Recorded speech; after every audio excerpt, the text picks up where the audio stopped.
Hello everyone, back tuning into today's video. Going to have a look at the weather for the next week to 10 days for today's video, which takes us to around the 29th of March. So we're coming towards the end of the month actually now, with week to 10 day update time frame, and we'll be able to extend out beyond that for the next couple of weeks with the ECMWF ensembles and also the extended GFS. So I'll get on with that for you very shortly.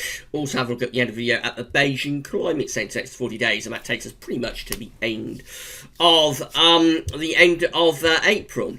So, before we go with that though, just thought I'd say that for anybody who finds themselves unfortunately self-isolating and needing to while away a bit of time, one thing you could do is have a look at the historic videos that we've recorded at GavsWeathers. So, I'm at GavsWeathers.com to find the historic videos. Just need to scroll down the home page, and eventually you'll come to this section, also at GavsWeathers, and the link to the historic videos page is just there. Click here, and that will take you to the page that has links to every single historic weather video that we have ever recorded, all the way back to 2012. I'm not very good on the earlier videos, but I get better with the presentation as we go along. But the very first one that we did was back at the very start of the original YouTube channel, even before we had GavsWeathers.com, looking at January 1940 and the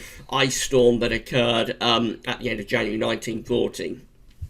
And of course, got all of these historic weather videos, so there's loads and loads of them. It could certainly kill quite a few hours if you're in self-isolation. So, yeah, that's how you can get to the historic weather videos at GavsWeathers.com. You can also see them on the YouTube channel. This is the homepage of the GavsWeathers YouTube channel. So we have a list of playlists just here. And the historic weather video playlist is just there. You have to scroll down a little bit to find it, but that's the historic weather video playlist there.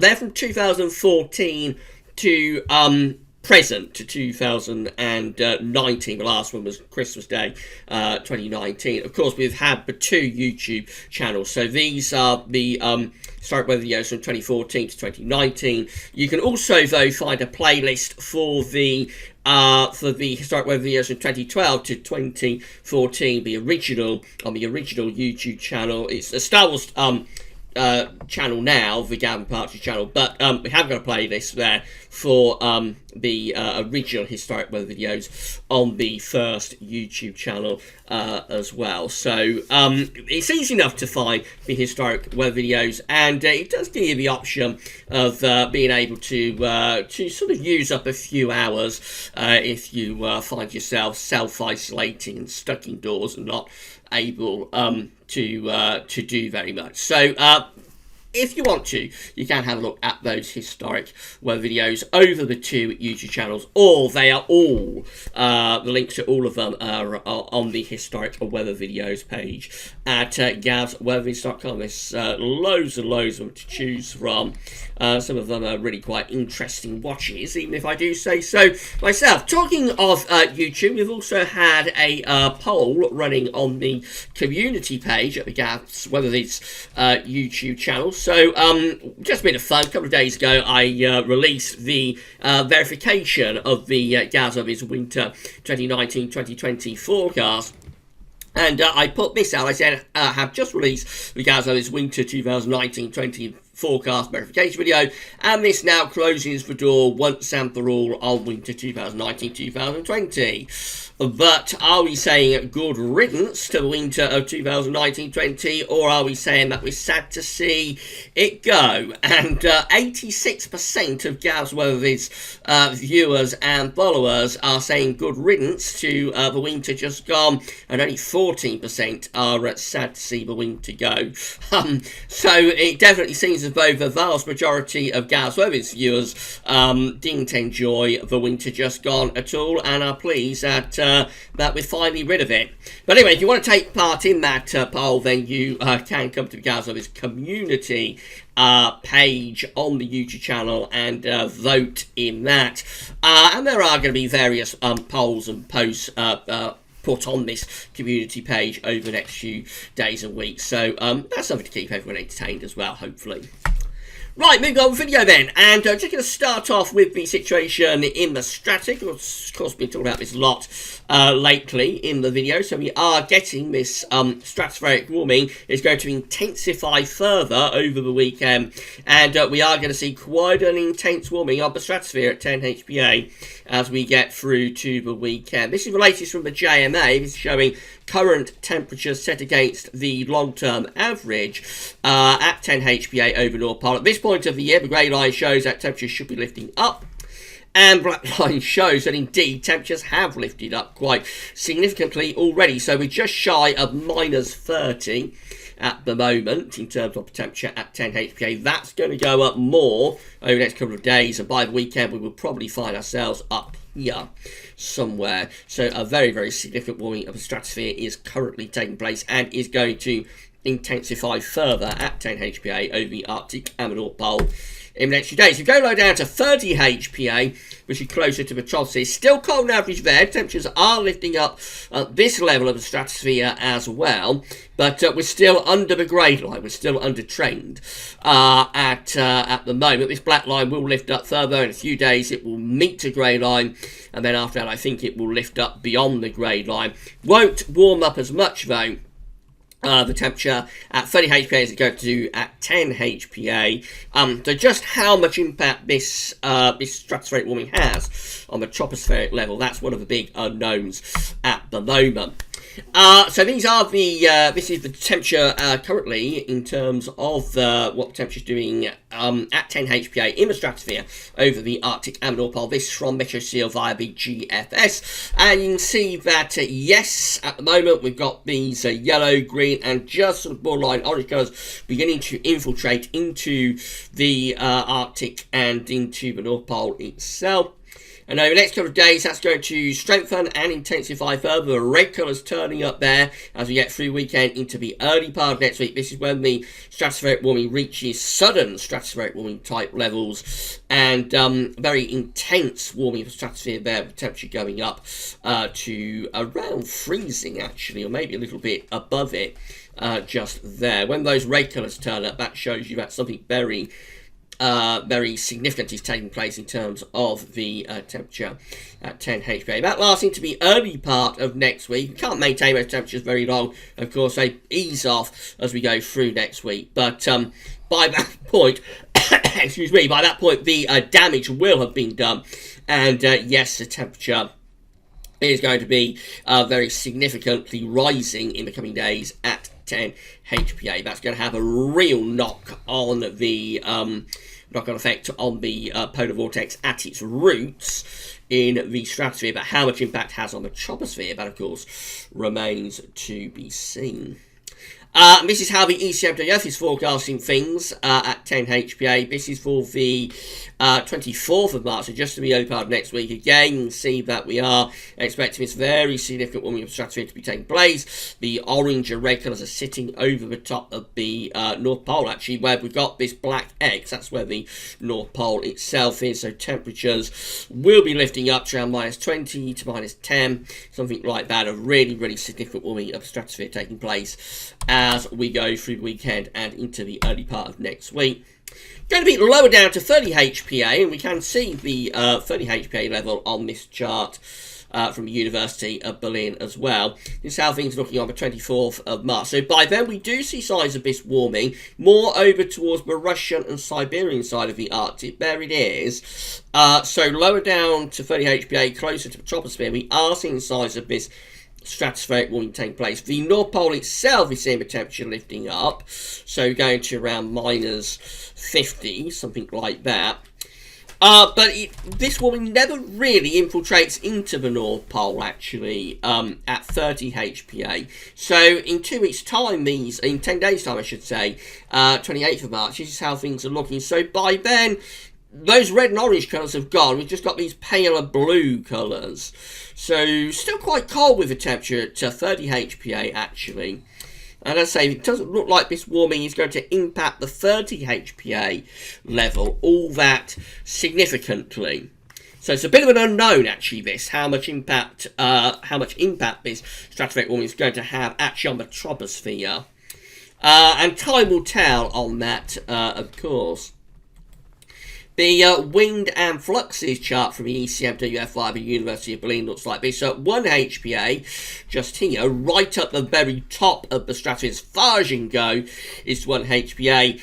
And the zone of wind is going into reverse. So we're going to get a reversal of zone of winds at 1 HPA. Coming down to the box below that, of course, at 1 HPA, that's too far away from the troposphere to have any impact on weather. So that's too far. That's too far away, right at the very top of the stratosphere.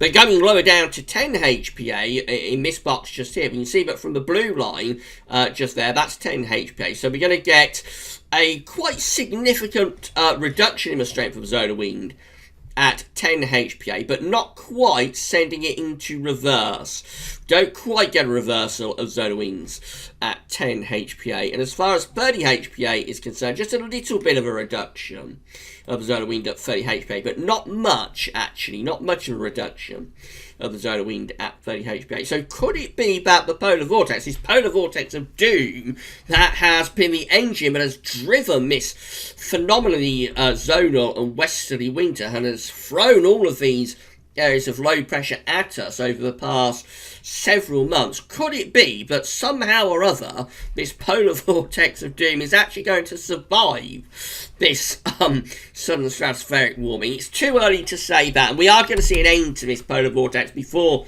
too much longer anyway, just purely due to the fact that we're heading towards later into the spring and into the summer, and so we'll lose the temperature differential that is the primary driver of the polar vortex. We're going to lose that temperature differential just purely due to the seasonal and cyclical change of temperature. But it certainly looks as though the polar vortex is going to do its best to hold on against this southern stratospheric warming. And I was expecting that we get a reversal of zone winds at 10 HPA from this, actually. But it doesn't look like we're quite going to get the zone winds into reverse at 10 HPA. So it's all going to be revealed in the next few days how much impact this warming of the stratosphere has. I say the southern stratospheric warming will be at its strongest over the weekend into the early part of next week. So around Sunday, Monday, that will be the peak of it, and then we wait and see what impacts, if any, we get. Right, these are the 500 millibar high anomaly flow charts for the next week to 10 days from the Penn State University. We've got the ECMWF on the top, and the GFS, which we're going to have a look at in a moment, is on the bottom. So 500 millibars is an area in the atmosphere high pressure and low pressure are being moved around by the jet stream running above. Red extrapolates high pressure, blue to low pressure. So this is taking us pretty much to the end of March now. It takes us to day 10. 29th of March, and we can see that the ECMWF is forecasting a large area of above average heights to be sitting over to the east of the country. Below average heights are to our south and also to the northwest. So we're in something of a block situation. This area of high pressure is trying to bring in easterly winds, and we are setting up a bit of a trough of low pressure underneath it. So you would look at that and think it's probably quite settled, but actually it could be a little bit more unsettled for the very end of March than you might have anticipated with this low pressure down here. That could bring, particularly to southern areas, actually, some outbreaks of rain. Northern and northeast areas will probably get the driest weather on that scenario. Jet streams going southwards a little bit as well with this trough of low pressure, so it will be quite cool, I think.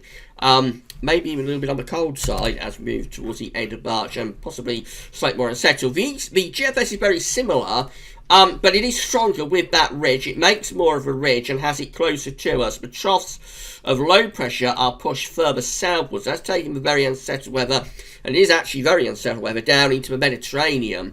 For us, we're just bringing in basically east-southeasterly winds, and there'll be a lot of dry weather with that. So out of the two, the GFS is definitely the driest of the solutions out of the two for the end of March. They're both quite similar, but the only difference is that the ECM has that low pressure to the south, just closer to us, which could bring some showery conditions towards southern parts of the country. They're both quite easterly as well, suggesting a relatively cool end to March as well, perhaps even maybe a bit on the cold side.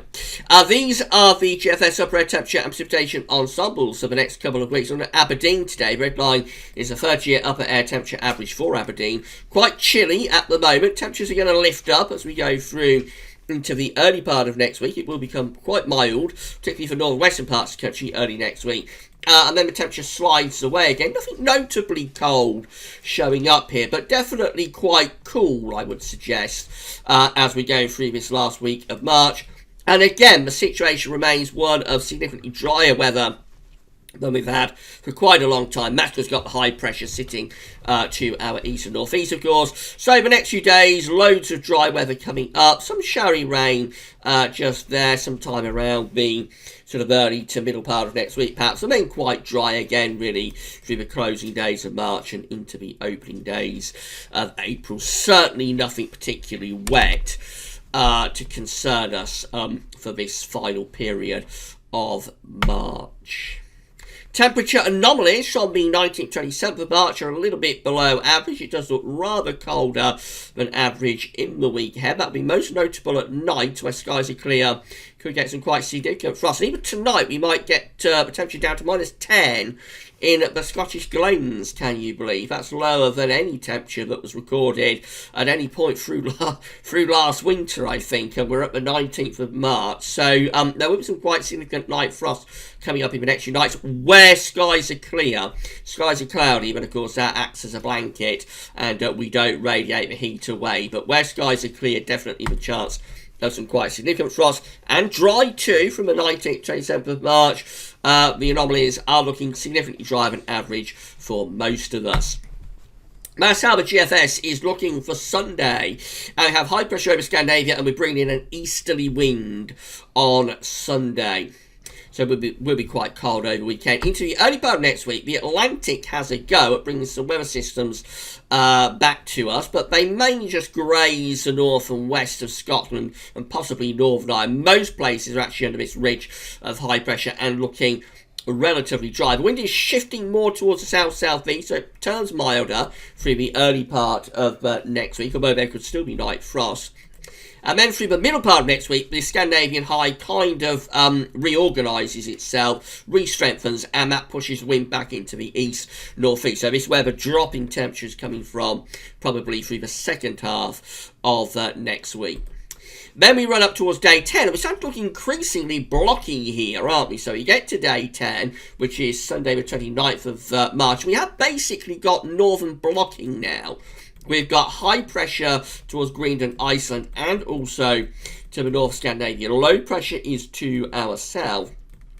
And we're bringing in wind from the east and from the northeast. So, I mean, we can't say that that is a tropospheric response to the stratospheric warming, because it is very early. Normally there's like a 4 week delay on seeing blocking after a southern stratospheric warming. This is only like a week after it. So we can't say that that is a direct response to the stratospheric warming. But it is interesting, but just a week after the southern stratospheric warming, the GFS 6 o'clock run is definitely showing signs of genuine northern blocking. And that develops further as we go through towards the end of March. It's just beyond day 10 now to Monday the 30th of March. And this is a genuine blocking area of high pressure then that we've got towards Greenland and Iceland. So is that a tropospheric response to the stratospheric warming, or is it just is it just coincidence and it would have happened anyway, even if we hadn't had the stratospheric warming that we're going to get, or we are getting, would it have happened anyway? There's no way of being able to tell one way or the other, but what this is doing, it's keeping us relatively dry, blocking off the Atlantic, but it's having a really good go at tapping into some genuinely properly cold air that's plunging down through Scandinavia. So we aren't very far away at all from some unusually cold air being brought in from the northeast.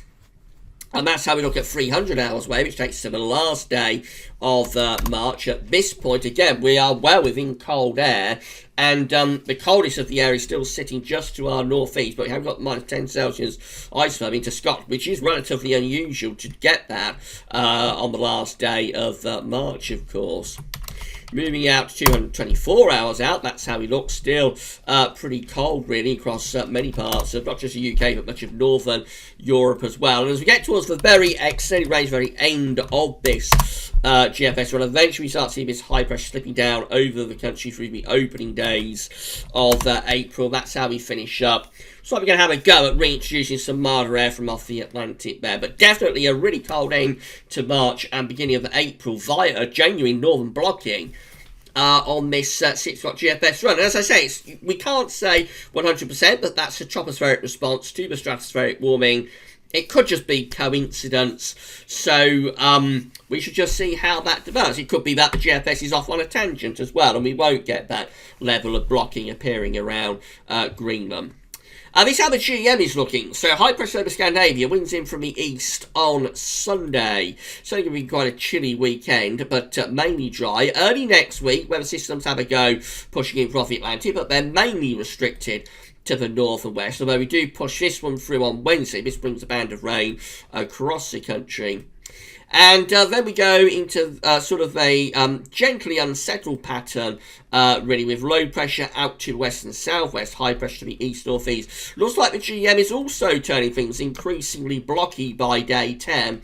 Heights are definitely rising over towards Greenland just here.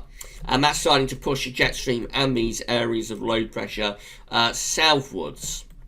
Whether we would actually tap into any genuinely cold air there, or if we went out beyond day 10, we can't say, of course, because that's where the GEM stops, at day 10.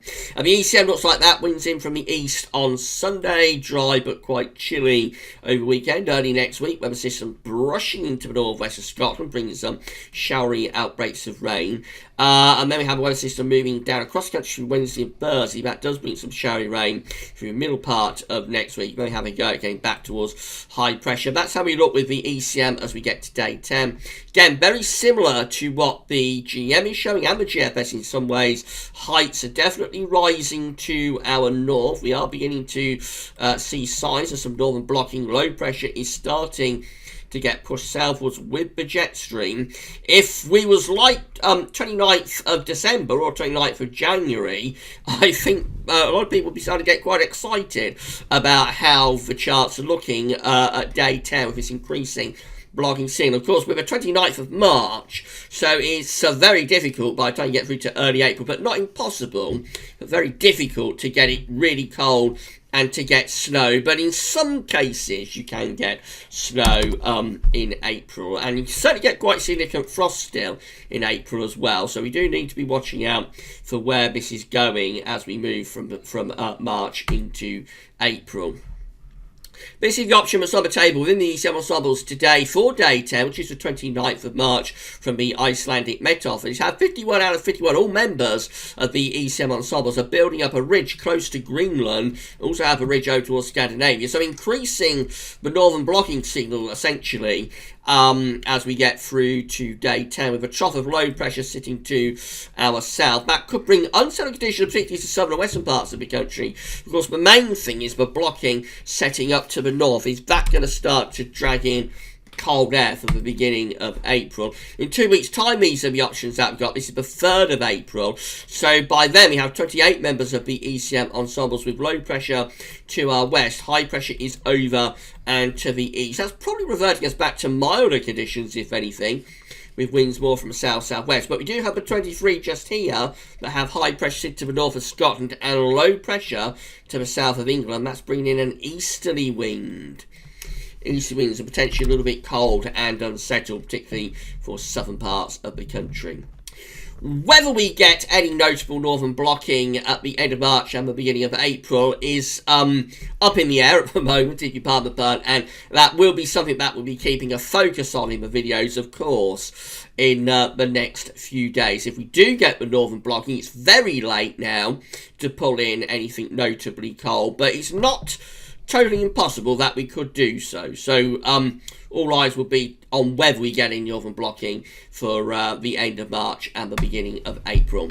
And then finally, the Beijing Climate Centre. So these are 500 millibars heights broken down into 10-day periods. The first 10-day period will take us from the 21st to the 30th of March. The coming week overall is dominated by above average heights, high pressure, so there should be a lot of dry weather to come in the next week to 10 days. The next 10-day period taking us from the 31st of March to the 9th of April. Again, above average heights, suggesting a relatively dry and anticyclonic start to next month. No particularly notable northern blocking, you'll notice. No sign of high pressure towards Greenland or anywhere else within the northern latitudes. So, definitely the Beijing Climate Centre is limiting any sort of northern blocking signal at this stage for the end of March and beginning of April. However, the next 10-day period, which is the 10th to the 19th of April, and this would be more where you'd expect some blocking to turn up from this southern stratospheric warming. Really, it'll be probably later on into April.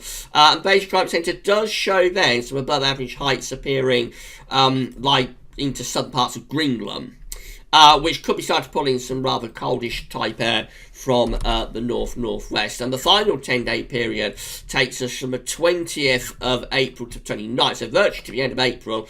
And then we're back into more of a westerly, we're back into unsettled conditions with low pressure heading in from off the Atlantic. So the Beijing Climate Centre does hint or flirt with a little bit of northern blocking in this 10-day period from the 10th to the 19th of April, but otherwise not really that interested in northern blocking at the moment.